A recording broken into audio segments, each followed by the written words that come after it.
Hi, I'm Ron Baker. 50 years ago, I was in a bookstore and I saw a book called God's Psychiatry. The title took my interest, and so I picked it up and started reading it. I find out it's a book written by a minister named Charles Allan, and it was all about four of the best-known passages of the Bible: Psalm 23, the Ten Commandments, the Lord's Prayer, and the Beatitudes. Its claim was, and I quote, "Find the power of faith and become a happier and more effective person." I held it in my hand thinking, this is what I need, and this is the person I want to be. So I purchased it. It was $1.65. After all of these years, I still find the book such a challenge in my life. It's one of my favorites, and I've read it several times. The word psychiatry comes from two Greek words which mean the healing of the mind, or in spiritual terms, the restoring of the soul. I needed it then, and I need it today, 50 years later.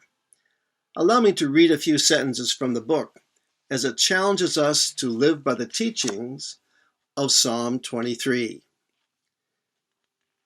The 23rd Psalm is a pattern of thinking, and when a mind becomes saturated with it, a new way of thinking and a new life are the result. It contains only 118 words. One could memorize it in a short time. In fact, most of us already know it. But its power is not in memorizing the words, but rather in thinking the thoughts.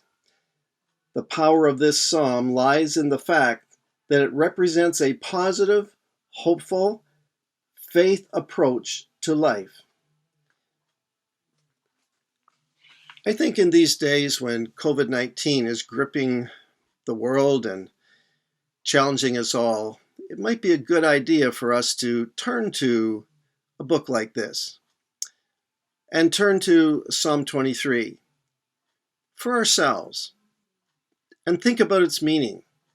Maybe perhaps even memorize Psalm 23 if you do not already know it. Memorize it, live by it.